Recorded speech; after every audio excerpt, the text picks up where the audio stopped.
Es el tesoro más preciado. Agua pura y transparente que no siempre está al alcance de quienes la necesitan. Agua clara y cristalina que refleja las desigualdades y la pobreza. Agua indispensable que puede ser motor de la paz o generar conflictos. Agua cuya escasez es la causa directa o indirecta de la muerte de millones de personas. Cada gota de esta agua es un regalo de la naturaleza que no se puede desperdiciar. Cada gota de esta agua es la propia supervivencia.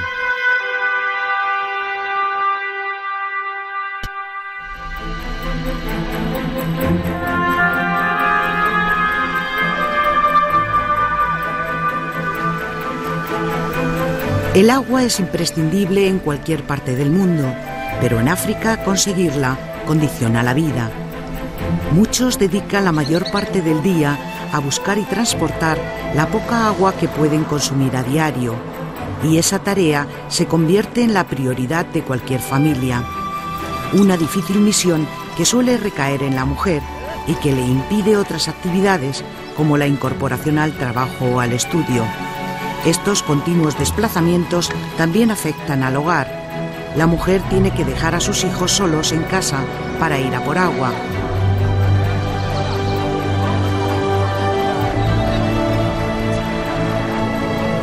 A veces son las niñas las que faltan al colegio porque deben buscar el agua.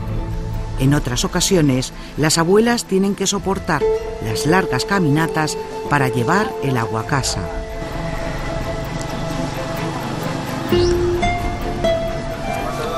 En el camino de Meru, en la parte oriental de Kenia, nos encontramos a Yerusa. Lleva a sus espaldas un bidón de agua de 20 litros. La mirada fija en el horizonte, su andar lento pero constante, como en una procesión, un vía crucis que realiza a diario. Transporta la pesada carga como si llevara algo liviano, sin ninguna queja, sin ninguna ayuda.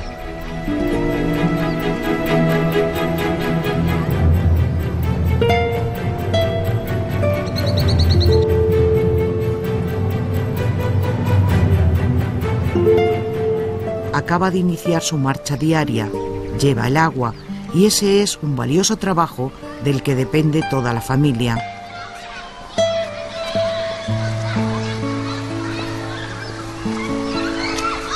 A Yerusa no le gusta hablar, solo camina, sin detenerse con el pesado bidón. Es el símbolo de la fatiga. En sus pensamientos se escucha el quejido de África. Estoy cansada. Mis pies ya flojean. Mi espalda se ha encorvado. Mis brazos no tienen fuerza. Una larga caminata que recorro cada día. Un duro y difícil camino.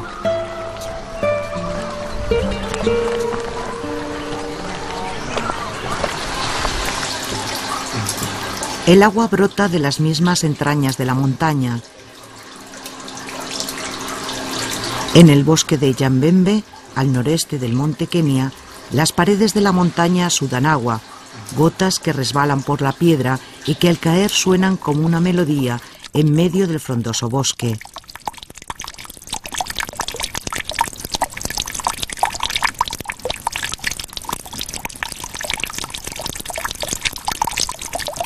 Un paisaje verde, envidiablemente verde para el África subsahariana.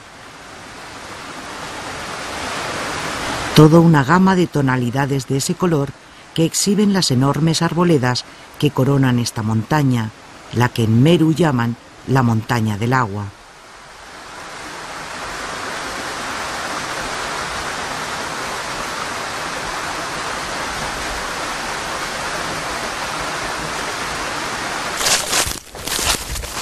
El hermano Giuseppe Arghese pisó por primera vez este lugar hace casi medio siglo. El bosque se alzaba majestuoso en medio de una zona seca y sedienta, un paraje repleto de vegetación, pero un territorio que estaba vetado. El bosque era un lugar sagrado. Los animales salvajes eran los únicos que pisaban ese terreno. Nadie podía acceder sin molestar a los espíritus. Las tumbas se construían mirando hacia esa montaña.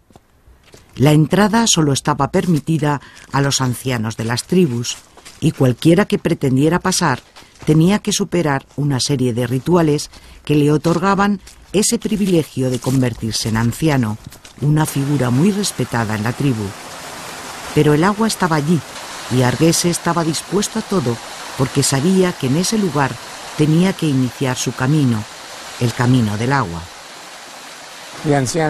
Los ancianos nos trajeron aquí y nos enseñaron el manantial de Magba. Para ellos es un lugar sagrado. Venían a realizar sus sacrificios para propiciar la lluvia, para rezar al espíritu del bosque de la montaña, según sus tradiciones religiosas. Al principio no estaban nada convencidos con la idea de traernos para enseñarnos el agua, porque rompía sus tradiciones y sus lugares sagrados.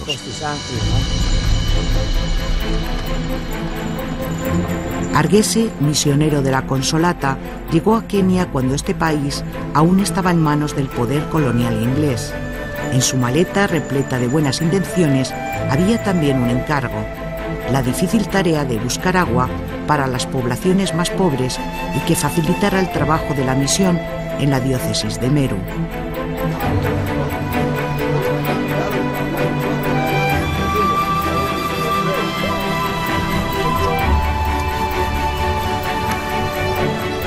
En Nukululu, las carreteras siguen sin asfaltar.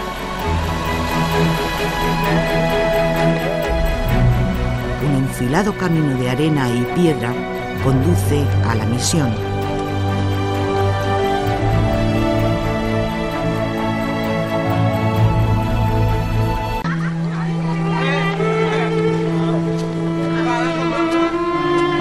Como Jerusa, muchos llenan los caminos de África, dibujando la misma estampa: mujeres que acarrean bidones.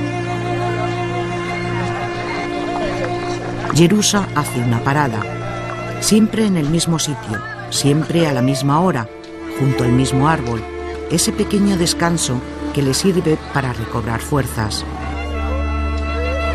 África soy yo, a la que enseñaron desde que era muy pequeña a buscar el agua, la que pasa la mayor parte del día para recoger y llevar esta garrafa.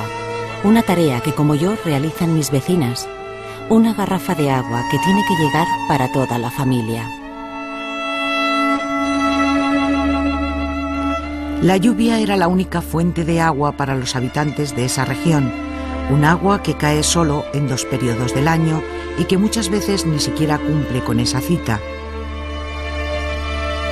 Todos sufren por la escasez, pero la falta de agua es un auténtico calvario para los más vulnerables. La actual sequía está provocando una terrible situación en todo el país, calamidades que incluso pueden ser más severas si se confirman las previsiones. El agua, ¿cómo explicarlo? Es algo que está en el corazón. Me produce una enorme alegría llevar agua a esta gente. Cuando llevábamos 17 kilómetros de acueducto, me senté derrotado a pensar en todos los problemas que habíamos tenido. Entonces vi a 2 mujeres que llevaban 2 días caminando descalzas para ir a por agua. Y eso me hizo seguir trabajando en el proyecto. A partir de entonces, el agua estaba más cerca. La mayoría de la gente de los poblados no lo podían creer. No sabían cómo ni de dónde venía. Como por arte de magia, el agua brotaba, un grifo que ahorraba kilómetros y kilómetros de caminatas, agua limpia que estaba más cerca. Muchos la cogían desesperadamente, temiendo que se pudiera acabar. La alegría de poder ver que el agua corría, porque ellos, la única agua que corría eran cuando llovía, cuando el agua caía como torrentes por la carretera, cuando llovía a jarros, a cántaros. Pero claro, al ver que llegaba del tubo cuando había sol, pues eso fue una sorpresa grande, como un milagro. La altitud de la montaña y la diferencia de temperatura entre el día y la noche le hicieron pensar a Argese que por el fenómeno de condensación había agua en el interior de la montaña.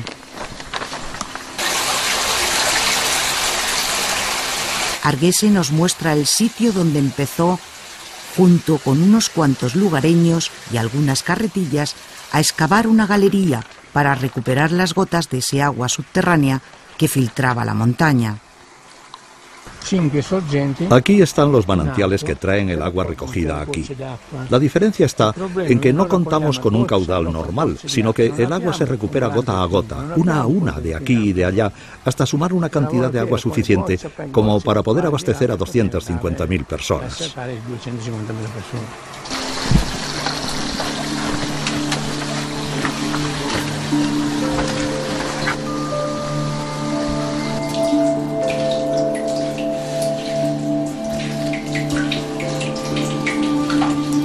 Pozos que evitan que el agua que resbala de las paredes se pierda. Este religioso ha conseguido interrumpir su camino natural y reconducirla. Tocaba la montaña y notaba la humedad, y como él mismo nos dice, sacó agua del mismo vientre de la montaña, y así fue trazando con exactitud un nuevo camino del agua en el que no se derramaba ni una sola gota. Al cortar horizontalmente a esta altura, nos llevamos el agua y conseguimos un pozo horizontal en lugar de uno vertical. Y sencillamente colocamos pozos de respiración cada 40 metros para poder comprobar a qué altura se mantendría constante e ir avanzando con el túnel.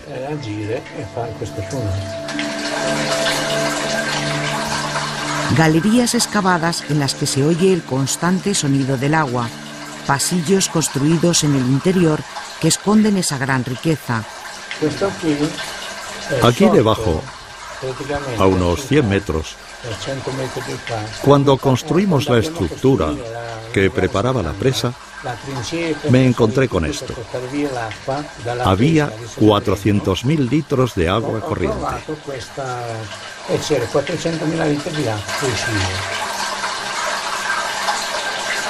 Así fue localizando nuevos nacimientos de agua, construyendo presas, aprovechando todos los recursos del bosque sin dañar el medio ambiente.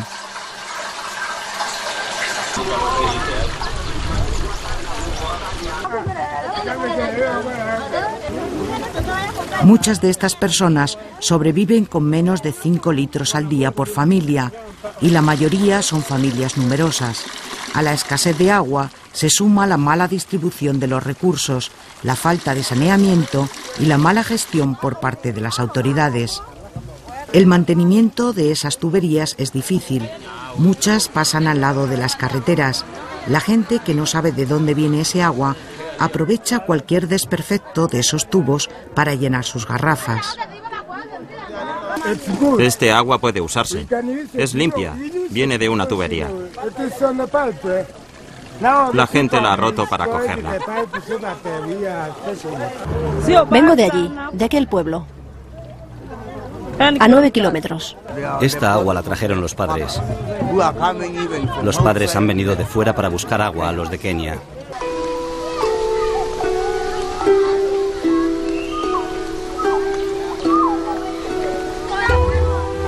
Yerusa no sabe tampoco de dónde sale el agua, ni cómo llega hasta ese punto donde ella la recoge cada mañana. Un día descubrió que el agua estaba un poco más cerca. El acueducto no llega todavía a todos los poblados de la zona, pero sí ha hecho posible que se acorten las distancias.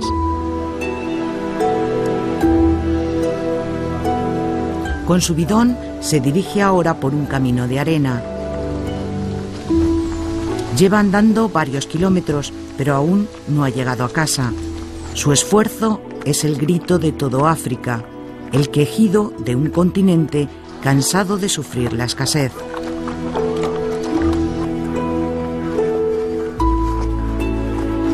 Mis pies no me permiten otra caminata. Hoy no hay nadie en casa. Han tenido que ir al hospital. Yo tengo que racionar esta agua para beber, para cocinar, para lavar, y se queda un poco para los animales. No se puede perder ni una gota en el camino.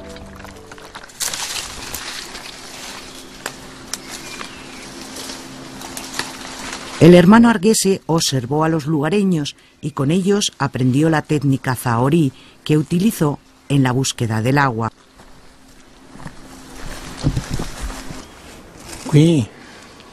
Aquí ves que gira en esa dirección. Sin embargo, si lo oriento en esta dirección, gira hacia acá. Y es que aquí debajo todavía hay un poco de agua.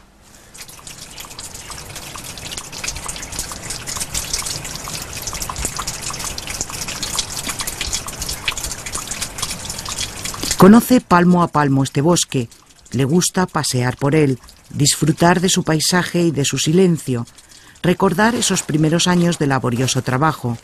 En la actualidad, gracias a su proyecto, se han conseguido más de 5.000 conexiones privadas de agua y 200 para instituciones. Yo lo llamo el corazón del acueducto porque todas las aguas vienen a parar aquí, todas las gotas que recogemos en los 3 valles. Esa agua está muy dispersa, es gota por gota, pero se juntan aquí. Y aquí comienzan las tuberías que recogen todo ese volumen de agua y aplacan la sed de 250.000 personas.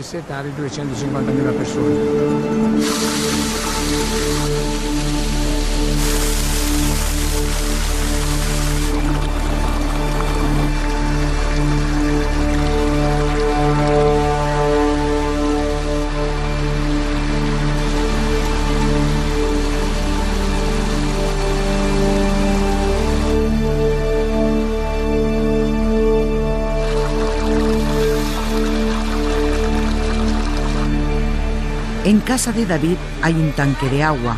Los 15 miembros de esta familia disfrutan desde hace unos pocos años de agua a la puerta de su casa. Disponer de ella ha transformado sus vidas.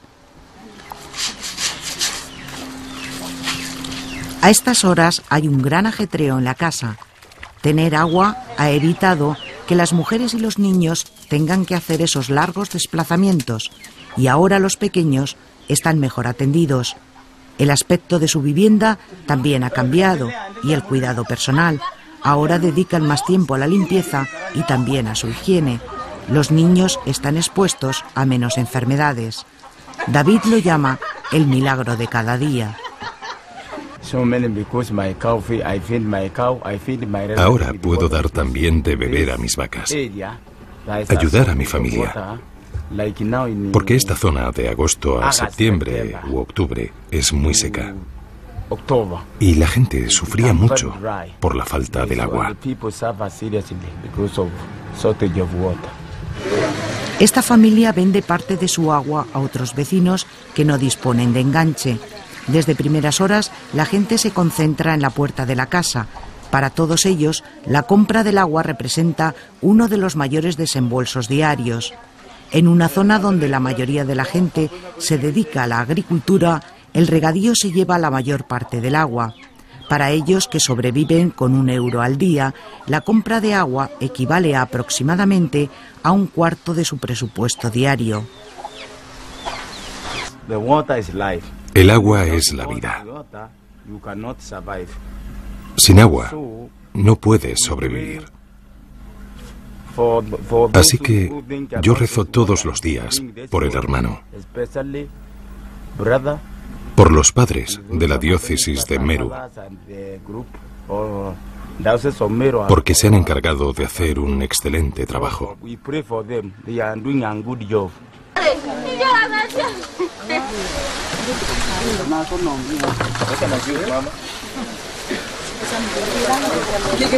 En el mismo poblado, otros vecinos que ya tienen conexión venden también parte del agua a gente de otros pueblos. Algunos llegan de lugares situados a unos 10 kilómetros de distancia. Casi todos la venden al mismo precio, poco más o menos lo que cuesta en una de las fuentes públicas, que se han instalado por toda la zona. Unos 20 céntimos de euro por un bidón de 20 litros. Vienen de lejos porque no tienen agua, así que yo se la vendo solo para ayudarles. Alrededor de estas fuentes gira la vida. Lugares que antes estaban desiertos se han convertido ahora en una especie de plaza de pueblo, donde ha crecido el comercio. La presencia del agua en la zona ha hecho que aumente considerablemente la población y que haya aumentado también el nivel de vida. Las mujeres descansan de sus largas caminatas y aprovechan este sitio para reunirse y conversar. El agua del acueducto se distribuye a través de varios puntos de venta. Actualmente hay más de 150 fuentes públicas en esta zona.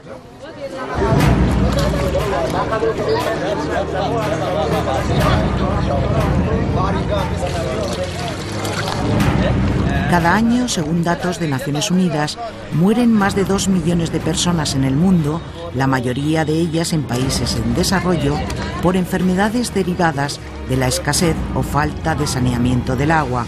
Muchas de las enfermedades infecciosas, por la mala calidad del agua, las sufren principalmente los niños. Este dispensario público se abrió en los años 50. Entonces solo disponían del agua que recogían de la lluvia. El abastecimiento de agua de Tuuru ha hecho que desciendan las enfermedades en esta zona. Utilizamos esta agua para la higiene en nuestra maternidad. Y cuando vienen aquí los pacientes, les enseñamos cómo lavarse las manos antes de comer, después de usar el baño, lavar las frutas antes de comerlas, y les enseñamos también cómo tienen que lavar cualquier tipo de verdura. Todo ello gracias al agua.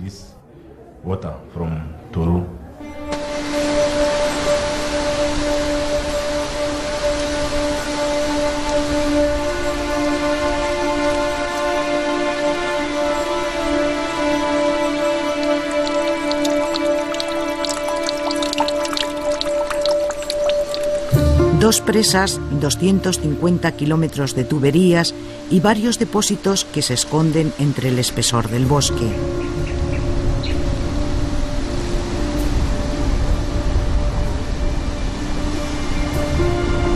Con la ayuda de los lugareños, el hermano Arguese construyó un acueducto, el acueducto de la montaña, como lo conocen por aquí.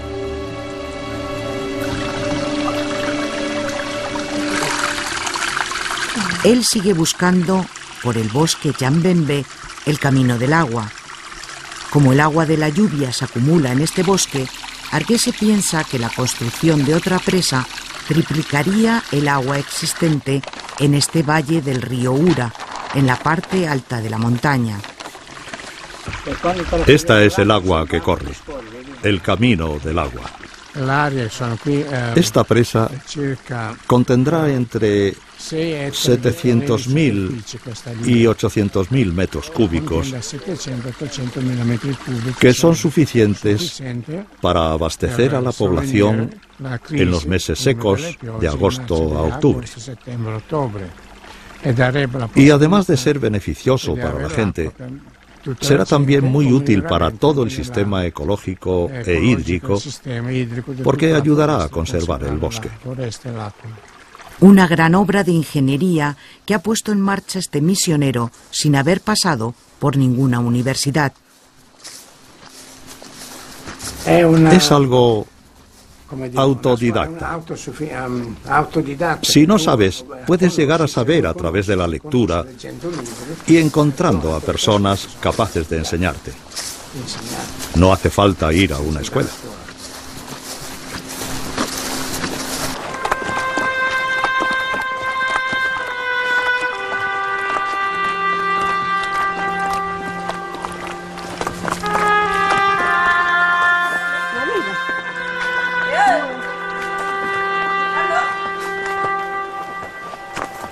Por el camino de arena sigue la ruta Yerusa, cargada con su bidón.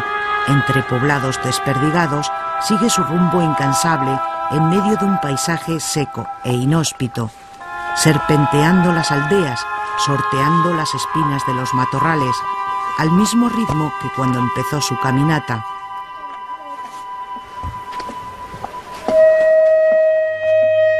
Es mediodía y el sol aprieta.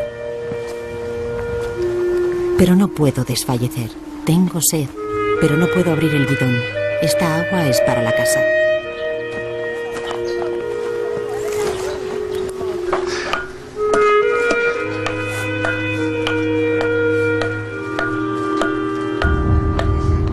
Como en el pueblo de Jerusa, algunos de estos poblados no tienen agua. La ausencia de agua se nota en cada rincón de esta aldea. La pobreza es otra llaga en el corazón de África, una pobreza que también está ligada a esa falta de agua. Millones de personas sufren en el país de malnutrición crónica. La prolongada sequía en Kenia afecta ya a 10 millones de personas que dependen de ayuda alimentaria. Esta familia, compuesta por 17 miembros, vive en la miseria. Hace 25 años que murió el padre y a veces ni siquiera tienen para comer. 2 de las hermanas aseguran que un día sus maridos les abandonaron. Cada día tienen que ir a por agua. Cuidan de los niños, de la casa y del ganado. El problema es que no tenemos tierras. No tenemos tierras para poder cultivar. Disponer de tierra garantiza el alimento, pero son pocos los que se pueden permitir la compra de terrenos. Durante muchos años, la mujer no podía heredar las tierras de su esposo. A pesar de que la reciente reforma de la Constitución en Kenia intenta evitar esta injusticia, las costumbres tribales siguen dominando en el país.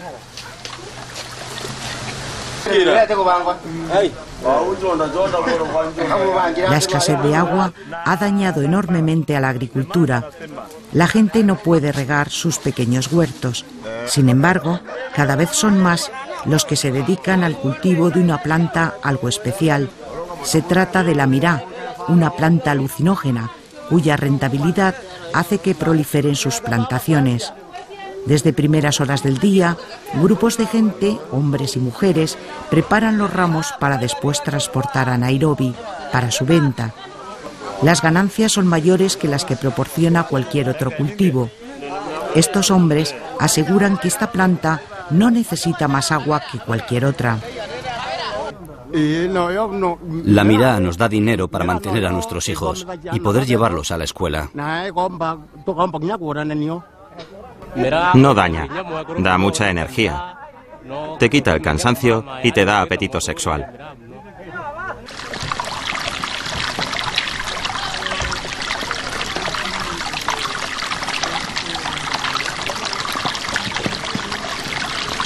Después de 7 horas de andar por el monte con el ganado, esta mujer solo ha encontrado este sucio charco para dar de beber a sus animales. No hay ningún otro lugar con agua en 150 kilómetros a la redonda. Hoy no he podido dar de comer a mis hijos. Hoy no he podido cocinar porque vengo desde muy lejos. Agua sucia, contaminada, que los animales beben después de todo el día sin probar líquido. La falta de agua ha originado la pérdida de muchas cabezas de ganado, también de especies protegidas. En Kenia, paraíso de los safaris, que hacen que el turismo siga siendo su principal fuente de ingreso, los parques naturales están sufriendo también la escasez de agua. Yo llegué por primera vez aquí en el 58, en 1958. Vine a cazar. Estaba lleno de cebras y de jirafas, de leones. Luego, en el 76, en 1976, empezamos a colocar la viña a lo largo del terreno. En 1980 hicimos un proyecto del que aquí no queda nada, pero lo habéis visto más arriba. Se hizo este pozo para tener agua permanentemente. Y desde que hicimos el pozo, hace ya unos 10 años, hemos conseguido los fondos necesarios para tener un generador y traer el agua hasta aquí. Y ahora tenemos el agua para la gente, para el ganado, para desinfectar a las vacas y para consumo humano.